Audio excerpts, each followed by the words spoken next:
A little while ago, I was bought this D&D miniature as a gift. I've never painted a D&D miniature before, so I was excited to give it a try. This one is an elf rogue, and I couldn't resist going for that classic wood elf vibe. So my mission for this video is just to paint this as well as I can. Before I actually get to the painting though, I'm going to use some hot water, not boiling water, just hot from a tap, and I'm going to use that to try and soften the plastic and then bend it into shape. I had a bit of a bendy sword. I actually had two bendy swords, and so I did a bit of time bending up this plastic to get it back into shape and to get it as straight as I could. I kind of failed at this. The sword is still a bit bendy at the end of the paint job, but it's definitely better than it was out of the box. And after that, I glued him on a Games Workshop base, and then I got started with painting. I mentioned doing a wood elf scheme for this miniature, and that means using green. So the first paint that I put on the model was Angel Green from the Armypainter. It's the darkest green in Armypainter's hexad of greens, so I'm starting there and I'll be using the other colours from the hexad later on.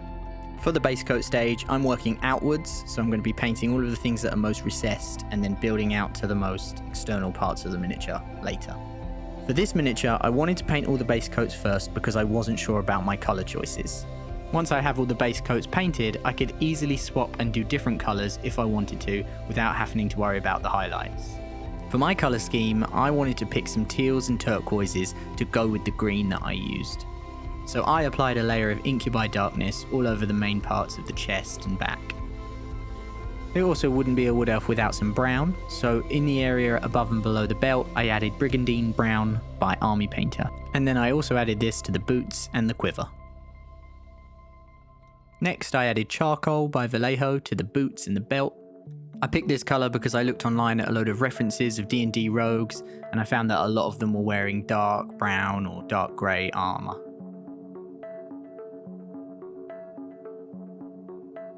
Then I took the non-metallic metal steel set from AK and I used anthracite grey to base coat all of the areas that I would have my silvery metals. As a wood elf, this mini could have had lots of different hair colours and skin tones, but I went with a brown hair, so I used Rhinox hide from Citadel to paint it. As the model already has brown parts, I wanted to make sure I used a different paint for the hair than I did for the other bits, just to make sure it felt different. And that's also why I painted the crossbow with Gorgon Brown from Vallejo, because it's a much lighter shade of brown, and that will make the crossbow feel different and stand out. So then, to finish up these first few minutes of base coating the miniature, I did a pass of yellow, which was Sahara Yellow from AK, and I did that for all the parts I intended to be gold. After I did that, the second to last base coat was to paint the skin with Succubus Skin from Vallejo. And then for the final base coat, I used Imperial Blue from Vallejo to paint the feathers of the crossbow bolts. And with all the base coats down on the mini, I could finally get a sense of what my scheme would look like. This was just the darkest shades, so I had to imagine what all my highlights would be like, and what I imagined in my head seemed to work, so I didn't make any changes and I pushed on. With all the base coats down and them all looking quite dark, everything from now on was all about highlighting. I chose a really typical lighting where the sunlight from above is just coming straight down onto the model, so I was highlighting all of the upward facing areas. I used green skin from Armypainter to build on top of the angel green that I used before.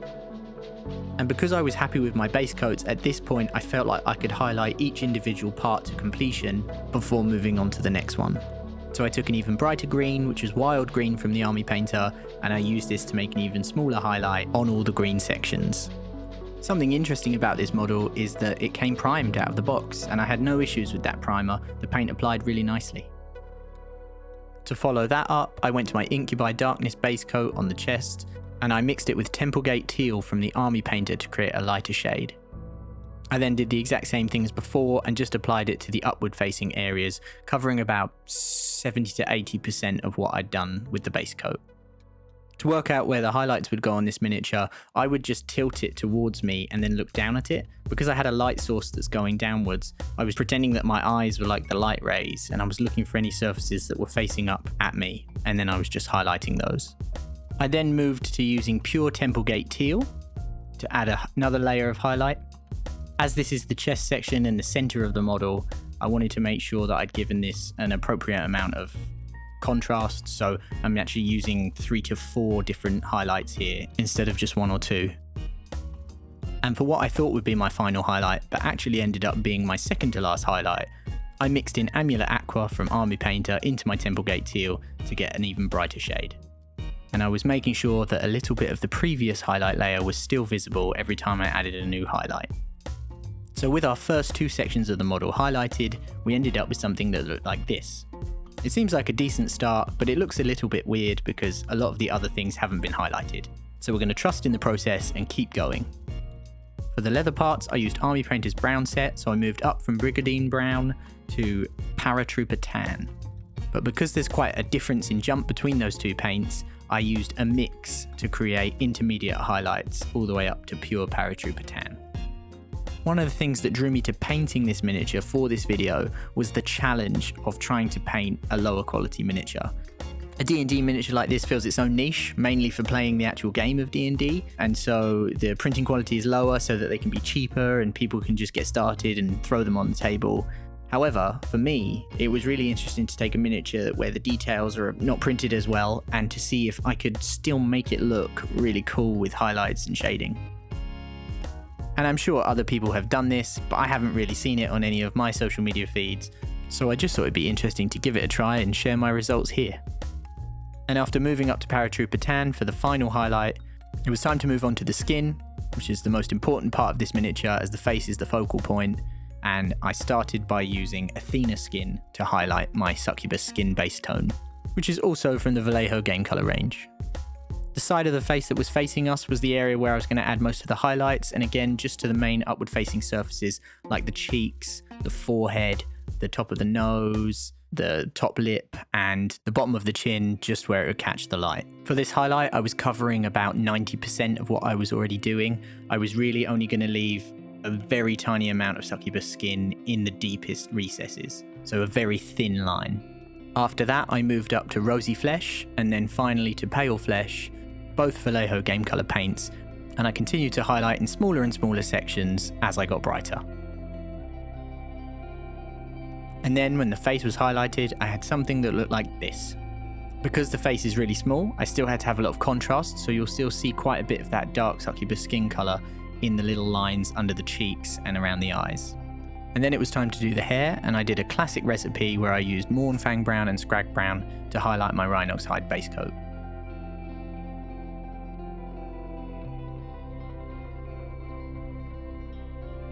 And with the hair finished, for now, this is what it looks like. And then I moved on to painting all the metallic parts. So I was using the non-metallic metal paint set for steel from Akinteractive, and that set really helps me because I'm still not very confident with my non-metallic metal effects. I used graphite to highlight my anthracite grey base coat, and once again added that to all the upward facing surfaces, trying to cover specifically about 60% of the base coated surface. After I'd done that highlight, the next step up in the set was to use silver grey, and so I came in with silver grey and I added in another smaller highlight towards the top of all those parts.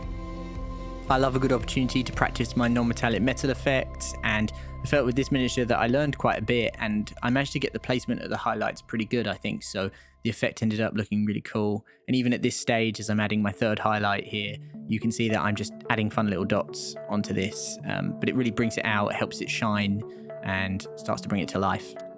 And the final paint in the set is a pure white, so I used a pure white in a very small amount just at the top to make it seem shiny.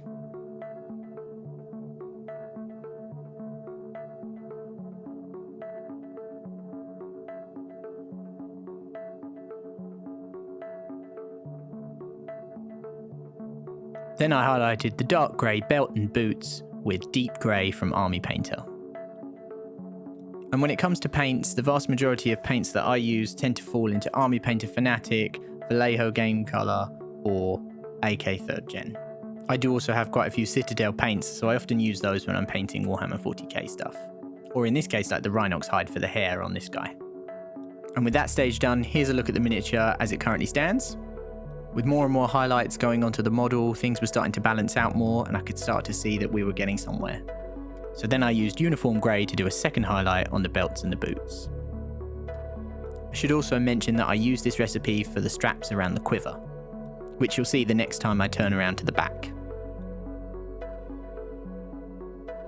In my head, I imagine this guy's crossbow to be some kind of epic weapon that he's gathered on his travels, so I wanted it to stand out, so that's why I'm using this lighter brown, and I think on top of the Gorgon brown that I was using actual light brown from Vallejo. That's what the paint's called.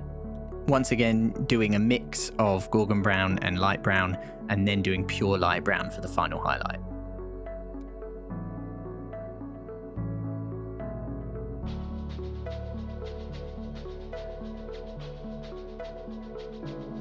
Because of my lack of confidence with non-metallic metals, I also used the non-metallic metal gold set from AK to paint the gold parts. So I just moved up from Sahara yellow to sand yellow, and then from there to ice yellow. I then did also come in with whole red, which is like a darker brown red tone, which I used to just add some very tiny shadows, just to give each of the gold parts a little bit more depth.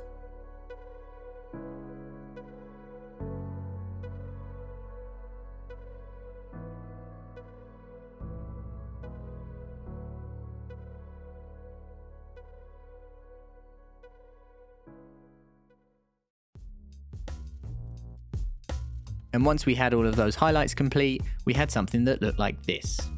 As most of the highlights are on the model now, we've got a really good sense of what this is going to look like when it's done. However, there's still a few parts left to do, so we're going to crack on with those now. And there are a few parts of the model that I'm going to enhance with an even brighter highlight, just for that added extra contrast. For the crossbow bolts, I used magic blue, and then I worked my way up to sunrise blue, which are both from Vallejo.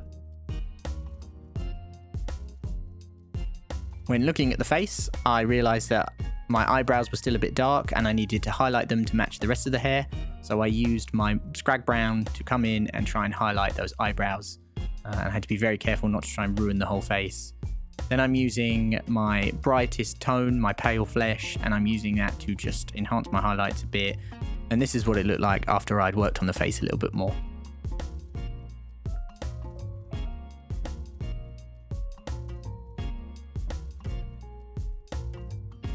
Then I did a little bit of tweaking on the various metal parts where I just added in a bit more white, and by adding a few more mid-tones where they were less visible.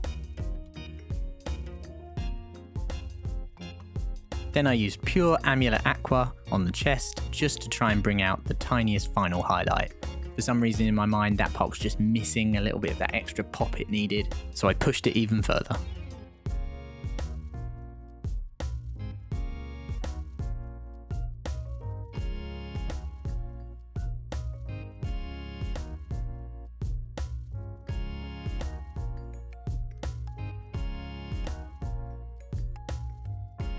I then couldn't help doing the same thing with the green, so I used Ghost Green from Vallejo to highlight all of those armypainter paints I used before.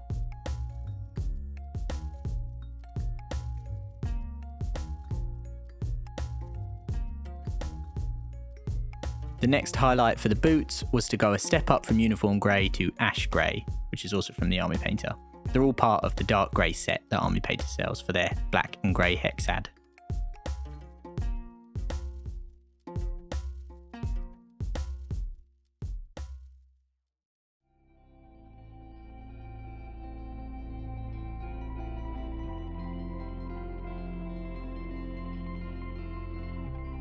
For the hair, the scrag brown that I used didn't go quite as bright as I'd hoped, so I used parasite brown to mix in and get an even brighter brown that I used as my final highlight.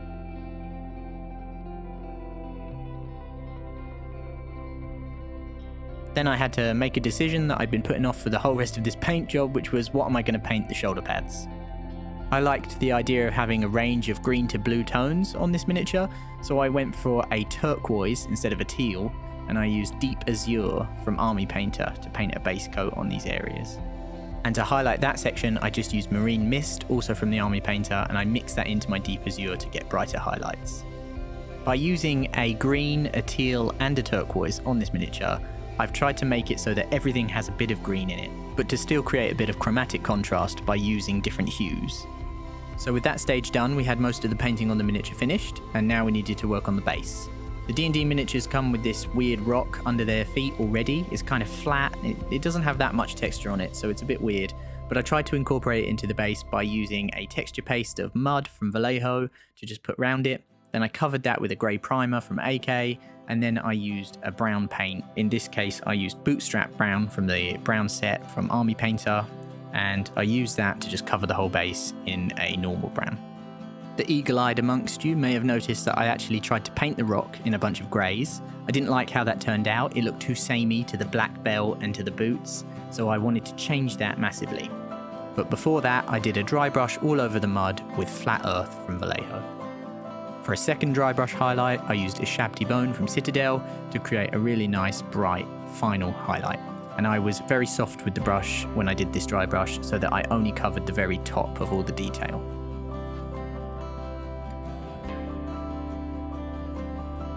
So to fix the rock, I fell back on a recipe I've used in a previous video. I used Grey Castle from Armypainter using the warm grey set. I just worked up through the paints in order to get highlights. So the second one I used was Great Hall Grey, and the last one was Brain Matter Beige. And on top of just going around the edge, I also did a scratchy, rough brush texture where I just randomly ran my brush over the surface in order to create rough lines and build texture. And I did that with both of my highlight colours, just in smaller amounts for the brighter one.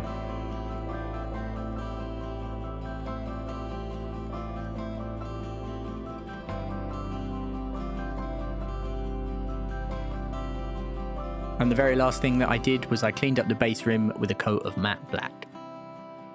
And that left me with a finished miniature.